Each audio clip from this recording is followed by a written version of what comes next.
Hello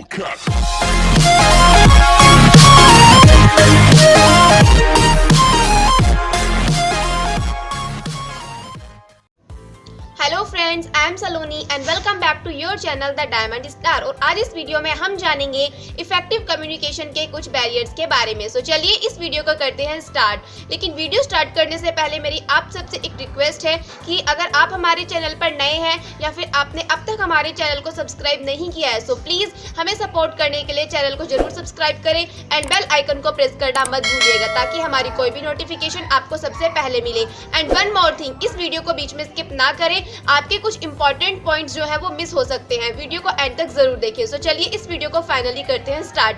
जैसा कि मैंने वीडियो की स्टार्टिंग में ही बताया था कि आज के वीडियो में हम इफेक्टिव कम्युनिकेशन के कुछ बैरियर्स के बारे में जानेंगे। तो हमारे पास यहाँ पर 4 बैरियर्स हैं। First is semantic barrier, second is psychological and emotional barriers, and third is organizational barriers, and fourth is personal barriers. हम वन बाय वन इन चारों ही बैरियर्स के बारे में डिटेल से जानेंगे। सो चलिए, हमारा जो सबसे पहला बैरियर है इफेक्टिव कम्युनिकेशन का, वो है हमारा सिमेंटिक बैरियर। देखिए, सिमेंटिक बैरियर में क्या होता है, जो सेंडर है मैसेज का, वो जो मैसेज सेंड करता है और जो मैसेज का रिसीवर है, जो मैसेज को रिसीव करता है, वो उसको एग्जैक्ट मीनिंग में नहीं ले पाता। मीन्स जो सेंडर बताना चाह रहा है वही रिसीवर समझ नहीं पाता। कभी कभी ऐसा होता है कि हम कुछ डबल मीनिंग वर्ड्स यूज कर लेते हैं। हम जो बताना चाह रहे हैं, रिसीवर उस चीज को समझ नहीं पा रहा है, वो कुछ और मीनिंग ले रहा है। हम कुछ ऐसे सिंबल्स या कुछ ऐसे फिगर्स यूज कर लेते हैं जिसकी वजह से ऐसा होता है। कभी कभी सिमेंटिक बैरियर्स इस वजह से भी हो जाते हैं कि हम कुछ फॉल्टी लैंग्वेज यूज करते हैं, मींस इस टाइप की लैंग्वेज जो कि रिसीवर को ना समझ में आए।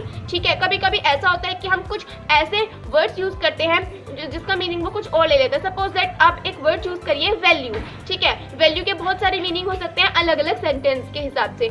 आप मान के चलिए कि आजकल एजुकेशन में कंप्यूटर की बहुत ज़्यादा वैल्यू है।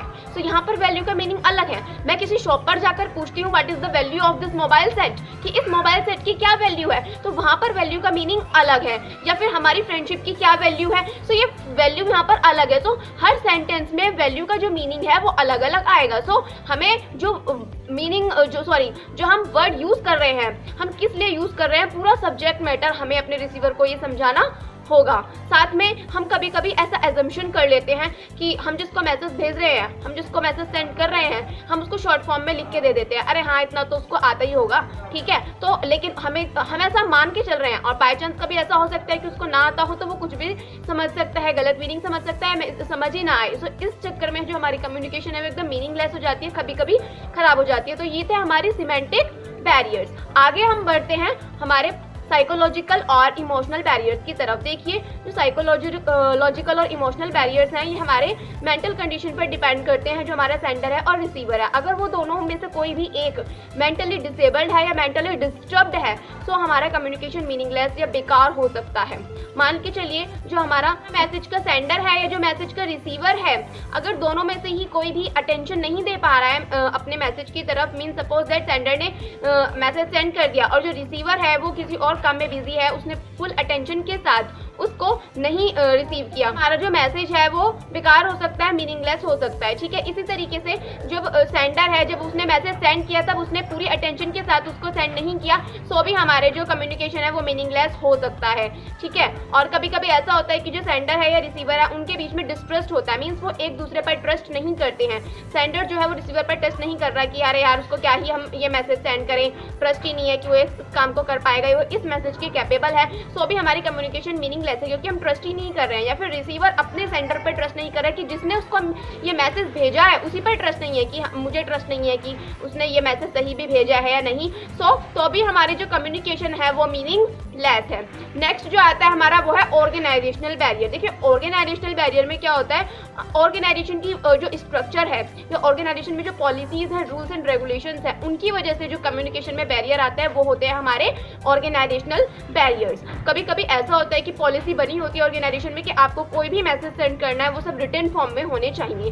ठीक है, तो इसमें आपको क्या करना होगा, छोटे से छोटे मैसेज को भी या कोई छोटी सी बात को भी आपको रिटन फॉर्म में करके आगे भेजना होगा। सो इसमें क्या होता है, तो वर्क बहुत डिले होता है और कभी कभी कुछ लोग कम्युनिकेशन मतलब इस टाइप के मैसेजेस को बात को बताना ही नहीं चाहते कि क्या बार बार हम इसको इस फॉर्मेट में लिखें और आगे भेजें उसको, ठीक है। और कभी कभी कुछ ऐसे रूल्स एंड रेगुलेशंस होते हैं ऑर्गेनाइजेशन में जिसको हमें फॉलो करना होता है। सपोज दैट हमारे यहाँ पर रूल्स एंड रेगुलेशन है किसी ऑर्गेनाइजेशन में कि पहले हम अपने सुपीरियर को भेजेंगे, फिर जो सुपीरियर हमारा सुपीरियर है वो अपने सुपीरियर को मैसेज भेजेगा, तो एंड तक हमें जिसे मैसेज पहुंचाना है वहाँ तक वो सेम एज इट इज़ नहीं पहुंच पाता, वो कुछ और ही रूप ले लेता है। तो इस टाइप के जो हमारे कॉम्प्लेक्सिटीज़ हैं ऑर्गेनाइजेशन में या रूल्स एंड रेगुलेशन की वजह से जो बैरियर्स आते हैं कम्युनिकेशन में, वो होते हैं हमारे ऑर्गेनाइजेशनल बैरियर्स।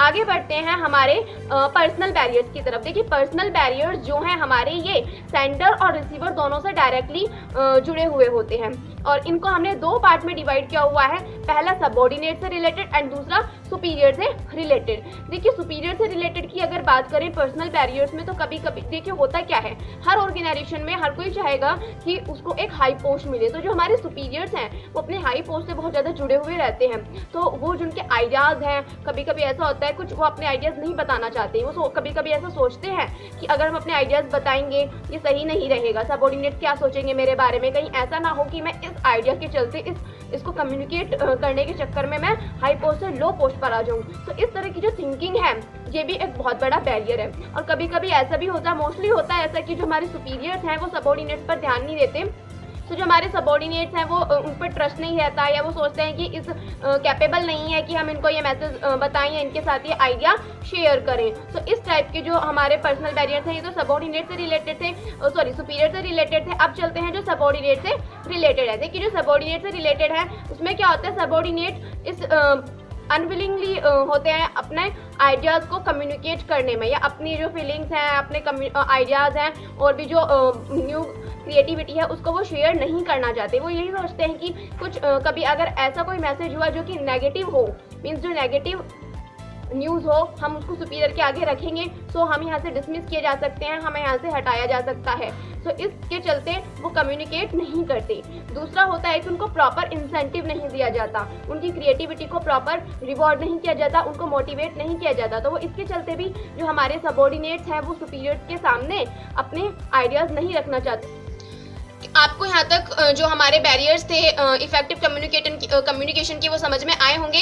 फिर भी अगर आपको कोई डाउट आता है तो आप कमेंट बॉक्स में कमेंट कर सकते हैं। हमारा कमेंट बॉक्स ओपन है और मैंने डिस्क्रिप्शन में अपनी इंस्टा आईडी लिंक दे दी है, आप डायरेक्ट मैसेज करके हमें कोई भी अपना जो अभी कोई भी डाउट हो आपका वो क्लियर कर सकते हैं। सो आई होप कि आपको ये वीडियो पसंद आया हो तो इसको लाइक करें, अपने फ्रेंड्स के साथ शेयर करें एंड सपोर्ट करने के लिए चैनल को सब्सक्राइब करना मत भूलिएगा। फिर मिलेंगे एक नेक्स्ट वीडियो में, तब तक के लिए थैंक्स।